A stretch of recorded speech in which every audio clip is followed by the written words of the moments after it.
Okey, Assalamualaikum warahmatullahi wabarakatuh. Selamat sejahtera, selamat pagi kepada semua pelajar-pelajar yang cikgu kasih sekalian. Okey, apa khabar semua? Cikgu harap semua dalam keadaan sihat. Ya. Seminggu kita tak ada kelas. Cikgu ada hantar ataupun cikgu berikan awak tugasan sebelum cikgu bercuti selama seminggu. Awak pun dah tahu sebab apa. Okey. So, tugasan itu ada yang dah hantar. Terima kasih banyak-banyak. Yang belum hantar tu minta untuk hantarlah. Minggu ni cikgu masih lagi tak dapat buat kelas online. Cikgu minta maaf banyak-banyak ya. Cikgu betul ada masalah sikit lah minggu ni ya. Cikgu tak berada di kawasan yang sepatutnya lah. Cikgu berada di luar kawasan lagi.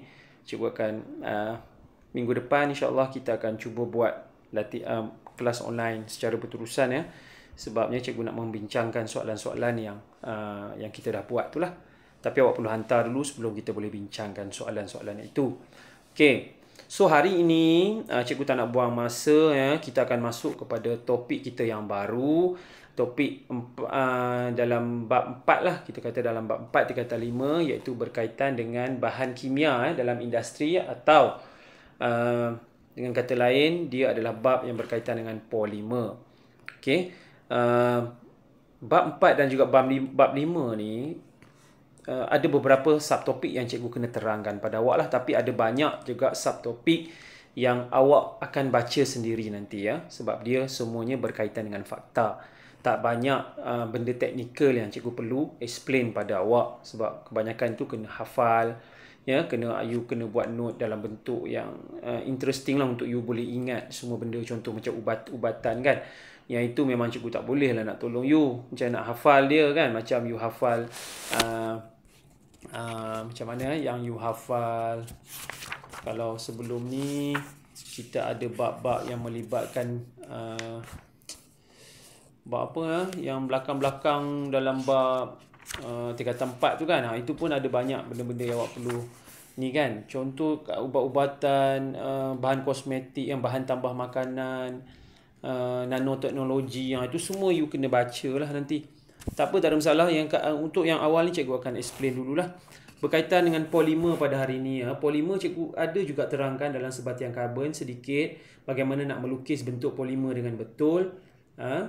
Cikgu rasalah tak pasti ada ke tak ada ya. Sebelum ni memang ada lah cikgu sentuh bagaimana nak melukis polimer. Okey, apakah itu polimer? First kali kita nak tahu apakah polimer ya. Polimer ni apa? Dia nama dia poli ya. Poli ni membawa maksud banyak ya. Poli ni bermaksud banyak. Polimer ni ialah dia adalah suatu rantai ya. Kita boleh kata molekul ya. Molekul berantai panjang yang terbentuk secara ulangan ya, ataupun kita kata yang terbentuk secara ni tak bolehlah kita kata yang terbentuk daripada ulangan unit asas yang kita panggil sebagai monomer ya, unit asas yang kita panggil sebagai monomer. Monomer ni lah dia punya orang cakap anak dia. Kemudian dia beranak. Monomer ni macam ibu dia. Kemudian dia beranak. Tapi beranak dia tu dia buat bentuk yang sama. Ya, monomer panjang dia jadi polimer. Okey. So monomer ni ialah suatu apa? Dia adalah unit asas lah. Kita sebut tadi kan unit asas yang terikat secara kimia antara satu sama lain lah ya. Satu sama lain untuk bentuk apa tadi? Kalau dia dah terikat satu sama lain, dia bentuk panjang, dia bentuk, dia jadi polimer. Okey. So itu adalah contoh lah. Contoh bagaimana. Kalau sebelum ni kita dah belajar ya, polimer ni dia ada banyak ya. Dia ada daripada contoh daripada monomer Ni dia punya proses dia lah. Daripada monomer nak jadi kepada polimer, dia melalui satu proses ya. Senang je proses ni yang kita panggil sebagai proses pempolimeran. Pempolimeran bermaksud proses mempolimerkan monomer. Ya, mempolimerkan monomer maksudnya nak menjadikan monomer ni suatu polimer yang berantai panjang. Okey. Polimer dia terbahagi pula kepada dua ya. Polimer dia terbahagi kepada dua. Satu adalah polimer yang wujud secara semula jadi dan satu lagi adalah polimer sintetik. Sintetik ni polimer buatan manusia yang kita hasilkan melalui tindak balas kimia. Okey, yang semula jadi ni dia berasal daripada tumbuhan atau haiwan. Ya. Contoh cikgu ada glukos ataupun glukosa. Glukosa ialah monomer. Cikgu dah cakap kat you dulu. Glukosa adalah suatu kita kata atom yang paling kecil lah. Kira dia monomer. Dia suatu atom yang paling kecil. Bila kita makan nasi kan. Makan nasi pun ditukar jadi kanji. Kemudian ditukar jadi seluruh fruktos dan seterusnya. Last kali dia jadi glukos. Okay. So, glukos adalah dia punya monomer ya. So, dia punya polimer dia adalah, tak boleh agak tak apa, polimer rantai panjang dia adalah kanji. Kanji ialah polimer. Yang ini adalah semula jadi ya.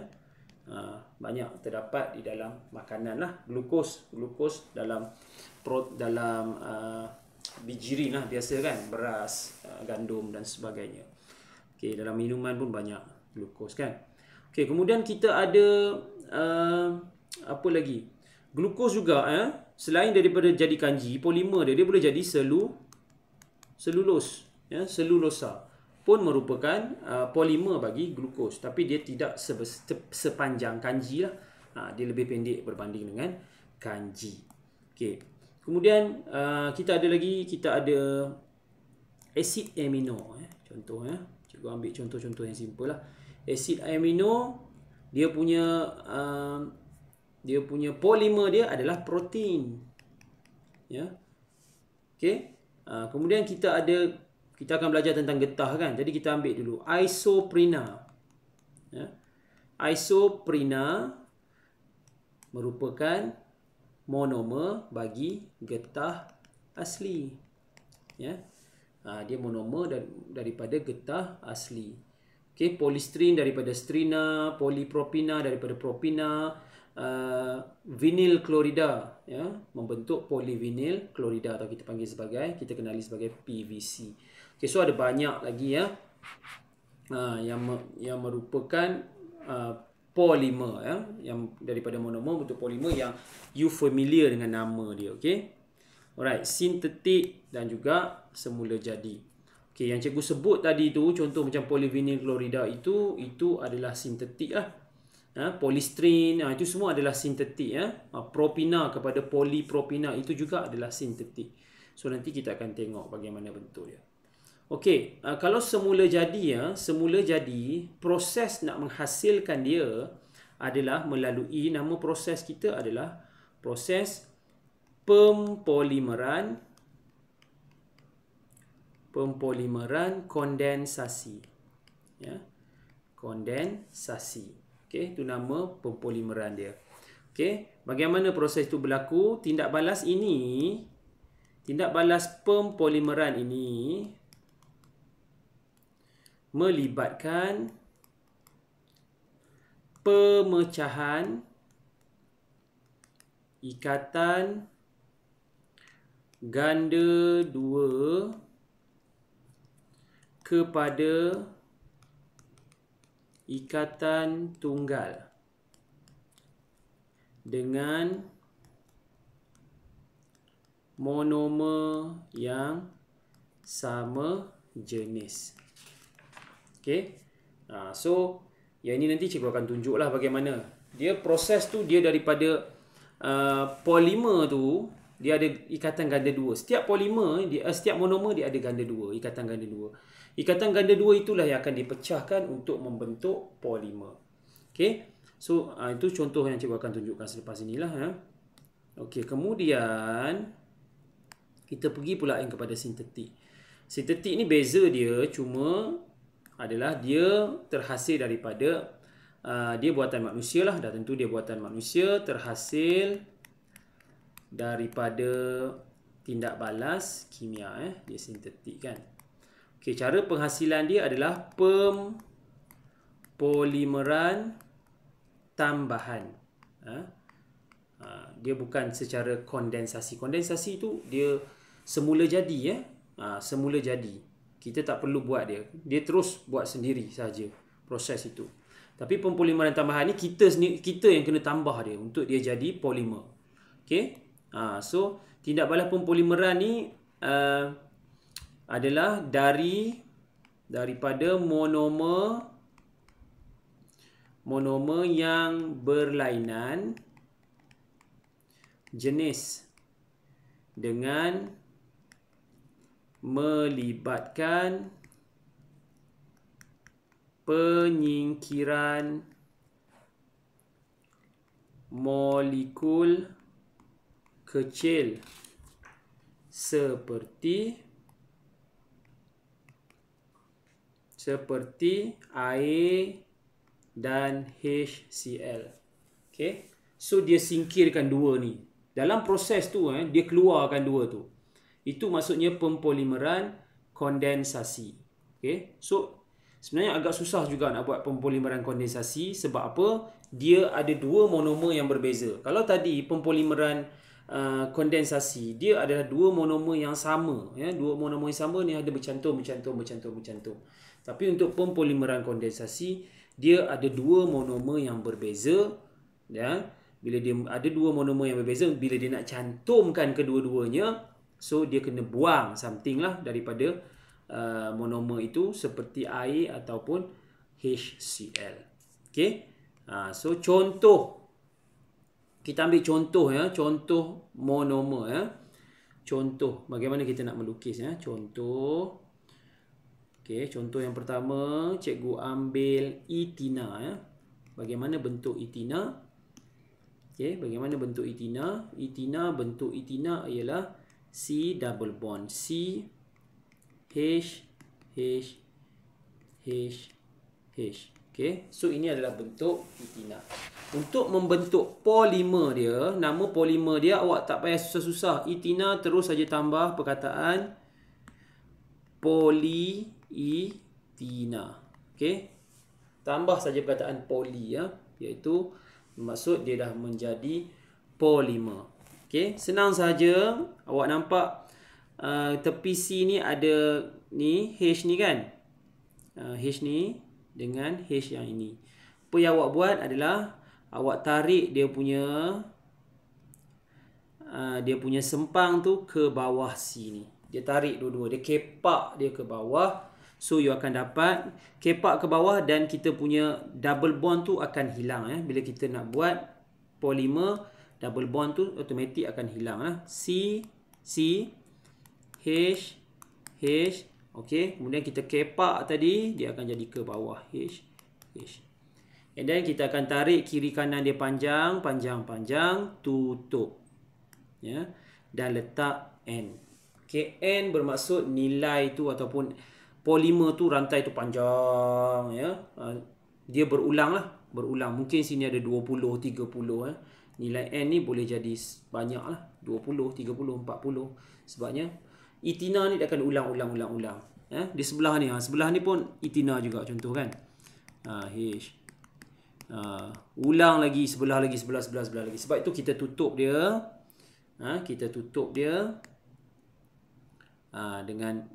Dengan sempang yang panjang itu keluar begitu. Sebab dia akan ulang balik etina. Okey. Kemudian kita try buat polyvinyl klorida. Polyvinyl klorida dia berasal daripada kloroetina Atau kloroetina, boleh je kita panggil, boleh tak kita panggil nama dia polikloroetina? Boleh. Ya. Polikloroetina. Kita hanya tambah perkataan poli saja kat depan. Boleh. Ya. Betul juga. Tapi polyvinyl klorida lebih popular. Ataupun kita panggil PVC kan. PVC lebih popular nama dia. Ataupun kita panggil PVC ni common name. Common name ni maksudnya nama yang biasa kita jumpa lah. Ini adalah IUPAC name. Polikloroetina ni adalah IUPAC name. Okay. So kloroetina simple lah. Kloro. So ada satu klorin lah dalam kita punya etina kita kan. So awak pun lukislah ya. C double bond C, kita ada H, kita ada Cl, and then H dengan H. Okay. Kemudian macam cikgu cakap tadi, kita kepakkan dia ke bawah. Kiri kanan C yang mana ada double bond, kita kena kepak. Okay. So kita akan dapatlah kita punya baru kita C, H, Cl di bawah ni, H di sini, tarik, tutup, and then letak nilai N. So itu adalah polyvinyl klorida atau dipanggil juga sebagai polikloroetana. Okay, tu yang awak perlu lukis lah, yang awak perlu tahu. Okay, yang lain contoh yang susah sikit juga bagi kan. Contoh kita ada C ni. Nama kita tak payah bagilah lagi. C. Okay, double bond di situ. Okay, and then kita ada H. Buatlah semua H. 1, 2, 3, 4. Lagi 1, 2, 3, 4. 1, 2, 3. Okay, so bagaimana kita nak jadikan dia polimer? Simple saja. Cikgu cakap apa? Mula-mula sekali tengok dia punya double bond. Double bond di sini. So apa yang kita perlu buat? Kiri dan kanan tu kita kepak. Ini kena kepak ke bawah. Yang ini pun kena kepak ke bawah. Okay. So bila kita kepak tu dia akan jadi. Kita lukis balik C. 2 di tengah tu. Atas tu 2 ni. Turunkan balik lah. H dengan H. Okay. Apa yang kita dah kepak tu kita akan buat di bawah lah. Okay. Kepak kita ada berapa C? Kita ada berapa C kepak tu? 1, 2 C. Jadi kita letak sini C2. H ada 1, 2, 3, 4, 5. So H ada 5, C2, H5. Okay, di sebelah ini pula kita ada C ada 1 kan, H ada 3. So CH3. So itu bentuk kita. Tutup, panjang-panjang, kiri kanan, tutup, and then letak N. So itu adalah polimer untuk kita punya monomer yang di atas. Ya. First cari double bond, and then kepak kiri dan kanan. Apa yang ada di kanan tuliskan di bawah dia semua sekali. Apa yang ada di kiri pun tuliskan semua di bawah. And then tarik panjang 2, kurungkan, letakkan nilai N. Ataupun nilai N tu nilai unknown. Dia ada banyak.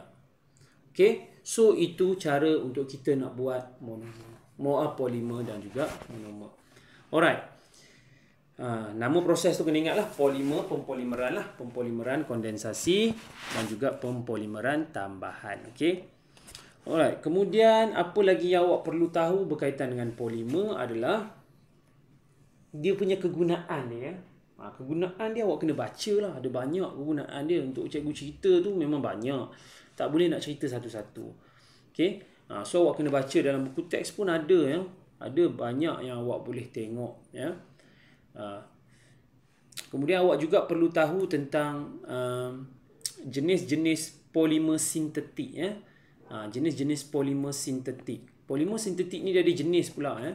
Dia ada 3 jenis, iaitu termoplastik, and then okey. Cikgu tambah sikit lagi lah jenis polimer sintetik. Polimer yang dihasilkan di dalam kita punya makmal lah. Ya, dia ada jenis dia. Jenis tu maksudnya dia punya bentuk dia.